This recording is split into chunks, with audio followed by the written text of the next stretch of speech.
প্রিয় দর্শক, আসসালামু আলাইকুম। কুমিল্লা ৬ আসন বা শহর কেন্দ্রিক যেটা সদর আসনটা, সেটার ব্যাপক জনপ্রিয় প্রার্থী ছিল হাজী আমিনুর রশিদ ইয়াছিন। আর তাকে মনোনয়ন দেওয়া হয় নাই, বা অন্য একটা আসনের লোক মনির হক চৌধুরীকে মনোনয়ন দিয়েছে, বা তাকে মাইনাস করার জন্য আমরা যেটা শুনতে পেরেছি, ৫ আগস্টের পর থেকে একটা গ্রুপ বা সিন্ডিকেট পরিকল্পনা করে আসছিল তাকে মাইনাস করার জন্য। তার কর্মীরা সেটা বুঝতে পারে নাই। যেমন কুমিল্লার নেতৃত্ব বাইরে চলে গিয়েছে, বা কুমিল্লা শহর থেকে নেতৃত্বটা দক্ষিণ অঞ্চলে নেওয়ার পরিকল্পনা করছে। তো আমি যদিও ইয়াসিনের কর্মী না, আমার এলাকা, আমরা সেই আকবর হোসেন, কর্নেল আকবর হোসেনের থেকে আমরা রাজনীতি করে আসছি, সেই কারণে আমরা এই লং টাইম বঞ্চিত।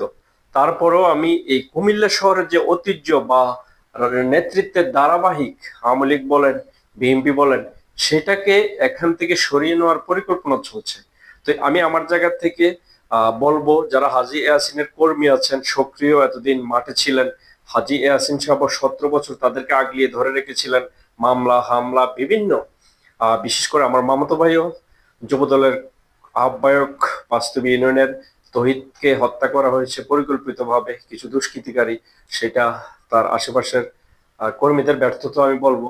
তো আপনারা যারা সাপোর্টার আছেন, হাজী ইয়াসিনের হাতকে শক্তিশালী করে ধরে রাখুন। এই জন্যই তিনি একজন কর্মসংস্থান ব্যক্তি। কুমিল্লাতে তিনি মেল ফ্যাক্টরি ইন্ডাস্ট্রি করেছেন, আর কোনো ব্যক্তি করে নাই। তারা চুষে খেয়েছে কুমিল্লাকে। কুমিল্লার মেয়র বলেন, সাক্কু সাহেব বলেন, আওয়ামী লীগের সাথে আতায়াত করে তিনি সুবিধা নিয়েছেন, তার পরিবার বাইরে সেটেল। আর হাজী ইয়াসিন এলাকায় সময় দিয়েছেন, তার ব্যবসার ক্ষতি হয়েছে।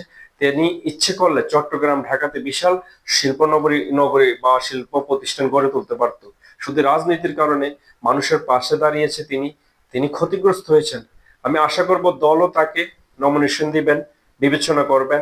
কুমিল্লার যে একটা ঐতিহ্য আছে নেতৃত্বের, তিনি ধরে রাখতে পারবেন। তিনি ঘোষণা দিয়েছেন, যা যদি আমি নির্বাচিত হই, কোনো কাজ থেকে আমি কমিশন খাবো না, আমি জনগণের কল্যাণে কাজে লাগাবো। তো এমন একটা ব্যক্তিকে নমিনেশন দেওয়া হয় নাই, নিশ্চয়ই এখানে বিশাল ষড়যন্ত্র। আপনারা যারা সাপোর্টার আছেন, অবশ্যই তার পাশে থাকবেন।